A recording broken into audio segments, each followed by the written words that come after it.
je sais pas comment commencer, ça me stresse. Je me dis, la meilleure façon de commencer, c'est d'être full naturel, de pas faire d'intro parce que j'ai pas d'intro et j'ai pas envie de réfléchir pendant 15 ans à quelle intro je vais faire. Donc, bonjour, bienvenue dans cette vidéo un peu chit-chat posé, podcast, une longue story à mi-proche, on va dire. Je savais pas comment faire une vidéo parce que c'est pas mon domaine et je sais que ça sera jamais vraiment mon domaine. Moi, je suis comédienne et ce que je veux faire de ma vie, enfin, ce que je veux, là où je veux réussir, c'est dans le cinéma et le théâtre. Mais j'aime bien, et depuis toujours, me filmer, parler. Non, mais plus que me filmer, c'est surtout genre parler. Parler, parler, parler, parler. J'adore parler. J'adore communiquer avec moi-même. J'adore parler et introspecter sur des sujets pendant 1000 heures. Ma foi, très bon ce cappuccino. Donc là, je me dis, je suis à cool, je suis chill. Ça se trouve, je ne posterai pas. Ça se trouve, je le montrerai pas.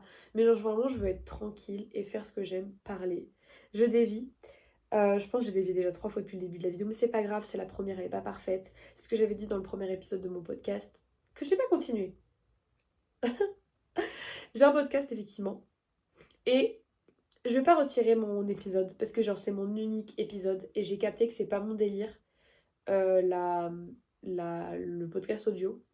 Mais ouais, c'est pas mon délire, mais je vais garder, c'est un peu ma relique, c'est un peu genre une trace de... Vous avez vu? J'ai essayé. Ça a pas forcément marché et c'est grave ok. Et du coup, ouais, j'ai capté que c'était pas mon délire les podcasts audio.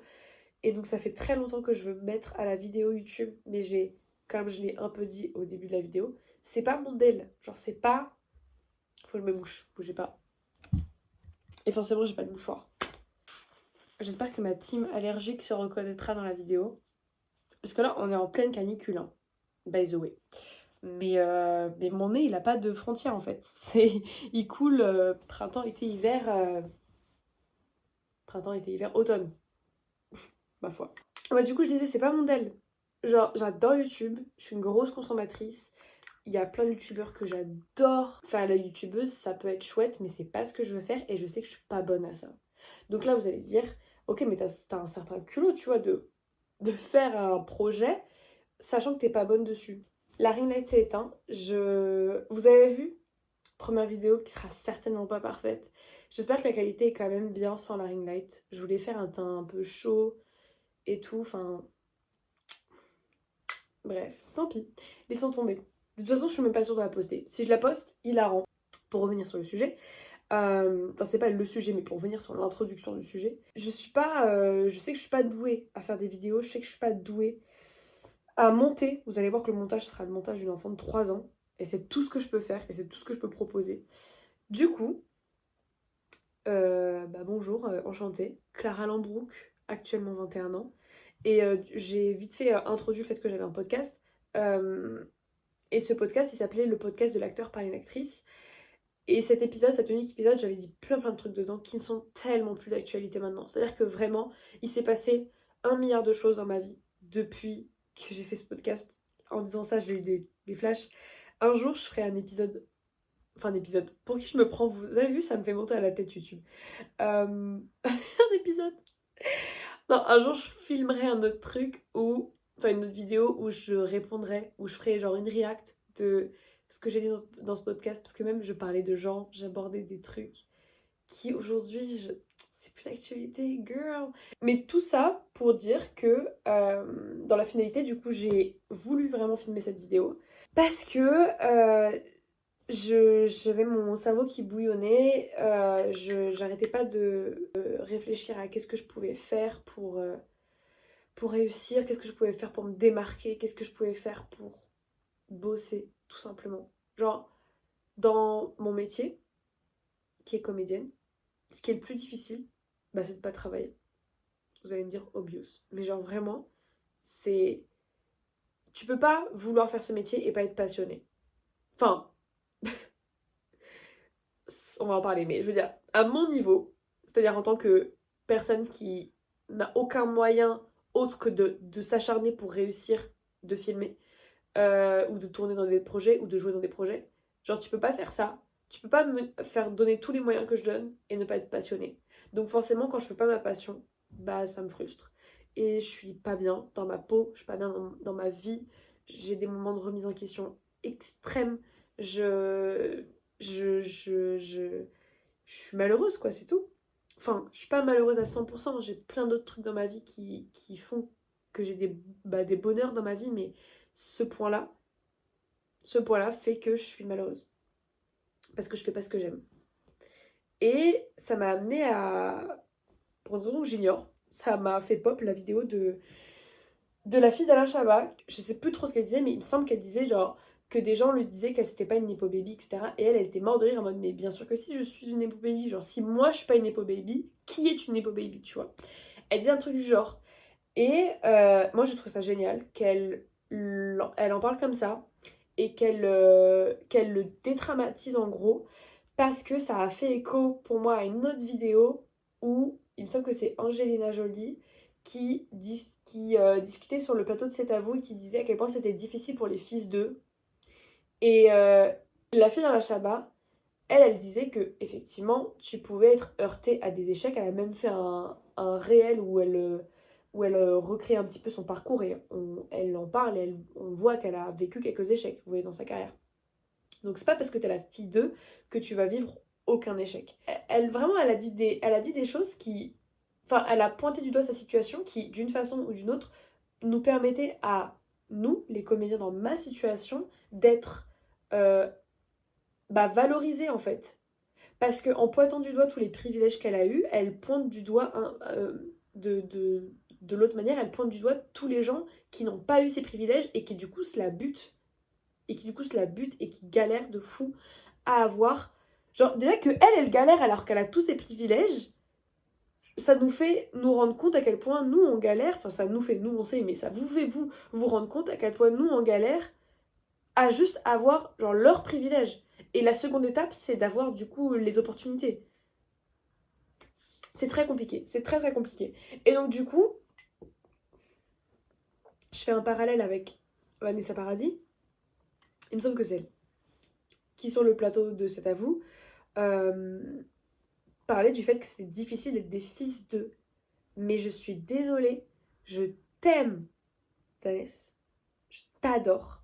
Dis-moi que tu m'aimes, que le monde est fou. Non, je t'adore, vraiment, premier degré. Vraiment. Mais c'est pas possible.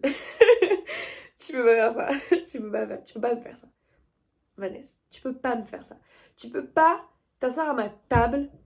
C'est pas ma table, mais tu peux pas t'asseoir à la table de C'est à vous et dire que c'est plus difficile pour les fils d'eux. Genre, t'as bien commencé. Elle a commencé en disant, j'ai des souvenirs qui m'en montrent. Elle a commencé en abordant le sujet en mode c'est difficile pour les fils d'eux. Non, non, non. Et après, elle a débordé en disant c'est peut-être même plus difficile. Non, c'est pas plus difficile, ma belle. Je vais te tenir la main quand je vais dire ça. Mais c'est pas plus difficile. Ça ne peut pas. Genre, ça ne peut pas être plus difficile. Je suis désolée. Moi, Enfin, faut pas tout faire venir à moi, mais genre, si je te compare ma situation à celle de tes enfants, tu peux pas me dire que c'est plus difficile. Ma belle. C'est les enfants de Vanessa Paradis et de Johnny Depp. C'est pas plus difficile pour eux, tu peux pas me le dire. Et même tes amis, genre. Bah du coup, si c'est tes amis, rien que parce que c'est les amis de Vanessa Paradis, les enfants de tes amis vont bien. Et ils vont très bien aller dans leur vie, genre vraiment. Par contre, j'entends ce truc de devoir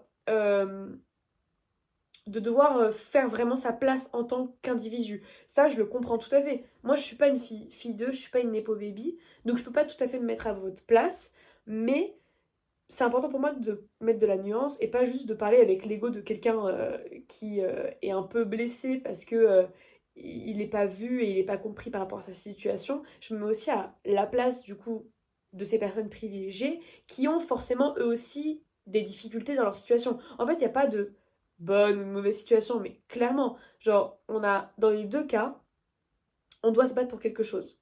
Mais il faut se dire un truc, vous avez plus d'armes que nous. C'est tout. Genre vraiment, on est dans la même arène, mais genre, moi j'ai un sabre en mousse et vous avez un vrai sabre du désert. Genre, vous avez un vrai. Comment ça s'appelle? Une vraie machette. Vous voyez ce que je veux dire? Mais on est dans le même ring, hein. Attention, je l'entends. On est dans la même arène. Mais genre, Tu peux pas dire ça, Vanessa. Tu peux pas. Genre, c'est ahurissant pour moi Et en même temps, genre, c'est pas tant que ça ahurissant. Genre, j'étais pas tant que ça choquée parce que elle le veuille ou non, elle est déconnectée de ma réalité. Je n'allais pas dire elle est déconnectée de la réalité parce que sa réalité, c'est sa réalité. Sa réalité, c'est la réalité pour elle. Donc, il n'y a pas de la réalité. Mais elle est déconnectée de la mienne. Et la mienne, c'est celle de beaucoup.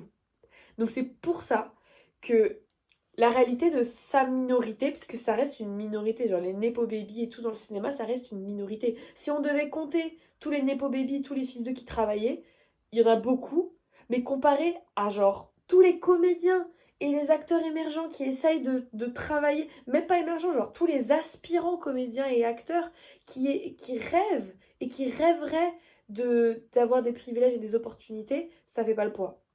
Genre on est beaucoup plus nombreux, c'est une évidence. On est beaucoup plus nombreux. Mais comme on n'a pas les moyens, comme on n'a pas les opportunités, on est invisibilisé. Vous voyez ce que je veux dire? C'est l'une des raisons pour lesquelles aussi je fais cette démarche de mes conversations que je fais toute seule d'habitude. Là, je me dis, je vais peut-être les filmer, je vais peut-être les partager, parce que j'en ai marre d'être seule, j'en ai marre d'être pas vue. Mon métier, c'est d'être vue. Mon métier, c'est d'être reconnu. Et c'est essentiel pour avoir des opportunités. Et du coup, si je suis pas vue, je suis dans la merde. Je travaille pas et je réussis pas et je fais pas ce que je veux. Pour revenir sur Vanessa, je ne remets pas en question le fait que c'est difficile pour les Nepo Baby, les fils d'eux. Ça peut être difficile, ils ont leurs propres difficultés en fait, qui sont pas du tout les nôtres. Mais ça peut pas être plus difficile. Ce n'est pas possible. Genre, je reprends ma métaphore du. Je sais pas si c'est une métaphore. Métaphore? Comparaison? Je ne sais pas. Du sabre en mousse. Tu peux pas comparer. Genre, c'est comme si genre, celui qui nous a mis dans l'arène, il disait battez-vous on sait pas c'est qui va gagner, c'est tout le mystère. De toute façon, vous avez tous les deux les mêmes chances. Genre, nous, on n'a pas les mêmes chances, on n'a pas les mêmes opportunités. Vous, vous battez avec des sabres. J'arrête avec ma métaphore du sabre. Mais du coup, voilà. C'est ça qui était dans ma tête un petit peu. Je vais regarder un peu ce que j'avais écrit, mais. Ouais, j'avais dit, voilà, que. En fait, on doit tous les deux, genre nous les fils, enfin non, nous les fils d'eux, j'aimerais, mais les fils d'eux et nous les fils de personnes en gros, euh, on doit tous les deux se démarquer. Les deux camps doivent apprendre à se démarquer, mais c'est juste archi différent. C'est-à-dire que les Nepo Baby, ils peuvent. Et en même temps, c'est un peu la même chose dans le sens où on doit. La seule chose par laquelle on peut être démarqué, c'est par notre talent. Ça, c'est un point commun entre nous, les fils de personnes. J'aime pas trop dire ça, je crois que je vais changer de terme parce que c'est. Je suis pas fils de personne en fait. Je suis pas fils de personne. Et les Nepo Baby, c'est le talent. Genre, que ce soit eux ou moi, si on n'a pas de talent, on passe pas, tu vois. Ah, quoique. Quoique, je verrai cette phrase parce qu'en fait, pas du tout. Pas du tout parce que je ne citerai pas les noms. Mais les Nepo Baby, les fils d'eux et les gens privilégiés qui n'ont pas de talent, en fait, si, je les vois réussir de temps à autre. Enfin, réussir. Je les vois dans des projets, ma foi, fort sympathiques, qui mériteraient clairement des acteurs plus talentueux. Et ça, il n'y a pas de doute. Ouais, en fait, pas du tout. Mais en fait, c'est de la big discrimination. Mais en fait, je retire toute la bassinerie joyeuse et mélancolique que j'ai dit, je la retire. Non, pas complètement, il faut de la nuance, bien sûr, il faut de la nuance. Et tous les fils d'eux ne sont pas pareils, comme tous les comédiens inconnus ne sont pas pareils. Genre, c'est obvious. En fait, c'est une situation compliquée. Genre, je pense que ce débat, s'il y en a un, il peut pas être conclu par les Nepo Baby ou les fils d'eux doivent se taire et être reconnaissants et tout le monde doit plaindre les comédiens comme moi qui s'acharnent avec le peu de moyens qu'ils ont pour réussir leur passion. Genre, c'est pas, pour moi, c'est pas du tout ça la conclusion. Et l'inverse non plus, genre. Pour moi, il faut pas plaindre les fils d'eux, pas plaindre les Nepo Baby et dire à quel point leur situation est compliquée et nous demander de juste faire comme si notre situation était normale, genre c'est normal, genre vous êtes personne donc c'est normal, enfin faut travailler plus quoi, c'est normal, non? Non, c'est pas normal. Moi je pense de toute façon que ce qui se passe dans le cinéma actuellement c'est pas normal. C'est pas normal que ce soit aussi élitiste. C'est pas normal que les formations intéressantes, les écoles intéressantes, elles coûtent une couille et un poumon, genre c'est pas normal. c'est pas normal de passer un casting, d'être très très bien jugé, très très bien repéré par le casting en question, mais de pas être prise parce que c'est une influenceuse qui va prendre ton rôle. Parce que elle fait des vues. Mais ça fout le seum, ça aussi. Ça, c'est un autre sujet. Je sais pas si les influenceurs, on peut les mettre dans la catégorie népo, parce que c'est pas des népos, la plupart des influenceurs. Ils viennent, entre grosses guillemets, de nulle part et ils ont percé grâce à Internet. Et c'est des népo baby d'Internet, finalement. Mais non, il doit y avoir une catégorie à part pour les influenceurs dans le cinéma, je pense. Ça, c'est un autre truc. Mais ouais, les influenceurs dans le cinéma, c'est quelque chose de particulier aussi. Là aussi, je suis très ambidextre dans ce que j'en pense parce que d'un autre côté, comme je l'ai dit, ça doit pas être helléniste le cinéma. Donc si c'est ta passion de jouer et qu'il s'avère que t'es genre une super grande youtubeuse à côté, en fait, grand bien t'en face, tu vois, genre fais-le. Go girl, genre vraiment, l'art, c'est de l'art le cinéma, c'est de l'art de jouer. Donc l'art ne doit pas être doit être réservé à personne. Il doit être accessible à tous. Mais par contre, le fait que c'est comme les Nepo Baby, c'est ça le problème. En fait, si t'es passionné par ce que tu fais et si tu veux faire ça de ta vie, genre, vas-y, fonce, meuf. Peu importe qui tu es, peu importe d'où tu viens, fonce. Je dis meuf, mais gars, c'est pareil, fonce. Mais par contre, quand t'as des privilèges en fonction de ta situation, prends-en conscience, quoi. Prends-en conscience et nous le chie pas à la gueule. Parce que, genre, une certaine influenceuse dont je ne citerai pas le nom, du coup, je vais pas trop parler parce que j'ai pas envie de me mettre dans la sauce, c'est ma première vidéo YouTube, je vais me calmer. Mais il y a des influx qui n'ont. Soit ils ont aucune conscience de leurs privilèges, et ça c'est waouh. Soit ils sont déconnectés de la réalité, et ça aussi c'est waouh en vrai. Mais genre vraiment des influx qui vont nous faire croire qu'ils ont eu certains rôles parce que c'est genre les meilleurs acteurs et parce qu'ils ont dead ça, genre sur le casting, etc. Alors que non, ma belle, genre des fois, il faut vraiment juste s'asseoir et se rendre compte de son privilège. Tu joues pas comme une merde, c'est impossible, parce qu'on va pas non plus, genre on va pas genre il y a aucun réal qui va vraiment risquer de prendre je pense, hein, qui va risquer, un réal ou production, hein, qui va risquer de prendre un comédien qui est aussi influenceur ou quoi au caisse, ou Nepo Baby ou quoi au caisse, et qui est genre nul, nul, nul, et qui va le prendre juste pour son influence. Je pense que ça n'existe pas. Donc si t'as été pris dans un projet, c'est que t'es bon quand même. Mais il faut que tu saches que genre, il y a 50% parce que t'es bon et 50% parce que tu ramènes les gens. Tu ramènes les gens, tu ramènes de la visibilité. Et ça, faut vraiment s'en rendre compte et s'asseoir. Ou même, non mais je pense pas qu'il m'ait reconnu, je ne pense pas que... Ou même, genre, pas je pense pas qu'il m'ait reconnu, mais genre, je pense pas du tout que j'ai été prise par rapport au fait que j'étais influenceuse. Mais si, genre si, accepte-le par pitié, genre fais-le pour nous. Genre, c'est tout bête, mais la fille d'Alain Chabat, qui reconnaît à 100% tous les privilèges qu'elle a. Et vous croyez que du coup, on a envie de... Enfin, genre, ça enlève en rien tout le travail qu'elle fait, ça enlève en rien son talent, mais genre, juste, ça nous fait moins mal à l'ego. Genre, en vrai, du coup, c'est un peu ridicule tout ça, parce que à la fin, genre, quand j'en parle, ça me permet de me rendre compte quand même que c'est tout un problème d'ego et de reconnaissance. Vous voyez ce que je veux dire? Parce qu'en réalité, on s'en fout que cette influenceuse et comédienne, elle dise qu'elle est réussie parce qu'elle est brillante et qu'à aucun moment elle est prise parce qu'elle est influenceuse et qu'elle a des milliers d'abonnés. Genre en vrai, on s'en fout. C'est vrai, en vrai on s'en fout. Mais ça fait mal au cœur. Forcément, quand tu vois quelqu'un faire ce que tu veux faire, tu compares forcément à ta situation, tu vois. Genre moi, je vois tout ce que je fais tous les jours et tout ce que je fais au quotidien pour travailler, tout ce que je fais au quotidien pour genre avoir un pauvre casting à la con. Genre des fois je me démène, je me bute sa mère, genre vraiment je me bute pour des castings, pardon, hein, ridicules, pour des projets ridicules et avoir aucune réponse pour des projets ridicules, ça te fait te sentir si loin de ton objectif et si loin de tes rêves. C'est très très dur. Financièrement aussi, c'est hyper dur. Tu vois, juste pour ça aussi, tu vois, j'ai du mal avec les personnes privilégiées qui reconnaissent pas leurs privilèges et qui disent que, genre, tout ce qui leur arrive, c'est leur talent. Mais non, c'est aussi ton argent, meuf. Genre ça, j'en ai pas assez parlé dans la vidéo, mais c'est l'argent, quand tu veux être comédien, quand tu veux être acteur, c'est genre le truc. C'est genre le truc, comme je l'ai dit genre un peu plus tôt, les formations qui coûtent un bras, les écoles qui coûtent une couille, les shootings photos qui coûtent un bras aussi parce que ton book photo faut qu'il soit clean et renouvelé le plus souvent possible. Enfin, du coup moi plein de fois plein de fois.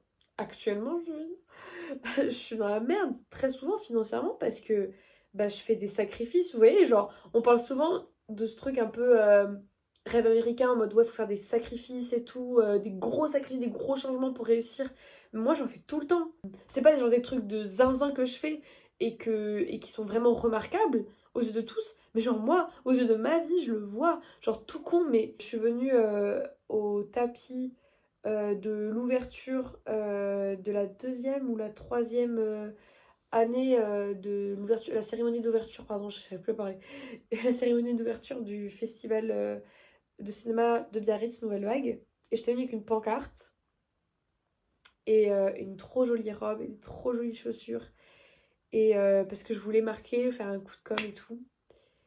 Ben, j'étais tarpin dans la merde après parce que genre ça m'a coûté une blinde, genre c'est tout con, mais genre la pancarte, les polkas, posca, oui les posca, la robe, les chaussures, mon copain il m'a même aidé, il m'a acheté les chaussures, je crois qu'il m'a même acheté la robe tellement j'étais dans la merde à ce moment-là financièrement. Et c'est tout con hein, mais genre j'ai vraiment fait ça pour marquer le coup, un truc un peu genre en mode audacieux, mais après c'est la merde tu vois financièrement. Bref, je crois que j'ai un peu sorti tout ce que j'ai dans la tête. Ça fait du bien. Je pense que je vais la poster en vrai cette vidéo parce que. Parce que fuck it, genre. Mais du coup, voilà, merci d'avoir regardé si vous avez regardé. Si vous n'avez pas regardé, bah vous n'entendrez pas ce que je dis, mais c'est pas grave. Là, je parle plutôt à moi. Si personne regarde, c'est pas grave. Peut-être que personne ne regardera encore pendant 10 ans. Et peut-être que personne ne va me caler dans le milieu du cinéma encore pendant 10 ans. Et un jour, peut-être que ça va marcher. Et un jour, peut-être que je serai vue, quoi. Bref. Merci d'avoir regardé cette vidéo. Je n'ai pas su comment la commencer et je ne pense que je ne saurais pas comment la finir. Le montage va être, ma foi, rocambolesque. Comme je l'ai dit, ce sera probablement du niveau d'une enfant de 3 ans. Et c'est ok. Je suis trop contente. Ça fait du bien, des fois, d'être soi-même à 100%. Ça fait un peu peur, hein, parce que là, je suis en train de réaliser que ça va finir sur Internet et que c'est mon image que je donne. Et je sais pas si mon image va plaire. Et ça se trouve, c'est la fin de ma carrière. Que sais-je? Mais c'est pas grave. Parce que j'ai envie de prendre des risques un petit peu là. C'est-à-dire genre me montrer telle que je suis. Et arrêter de montrer ma capacité d'interprète. Juste me montrer moi. Ma foi, je ne sais pas comment finir cette vidéo, c'est de flûte. Je me sens déjà, alors j'ai même pas déjà posté, je sais même pas ce qu'elle va regarder, mais je me sens déjà un peu moins seule. Et je pense que c'est tout ce qui compte. C'est tout ce qui compte. C'est que je me sente bien de faire ça. Avant tout. Et j'espère que ça va faire sentir d'autres personnes bien. En tout cas, si vous voulez me suivre, ça me ferait grave plaisir. Parce que. Bah, pour rien, genre juste ça me ferait grave plaisir. Pourquoi je veux me justifier pour tout? Ça y est, ça m'a saoulée. Bye.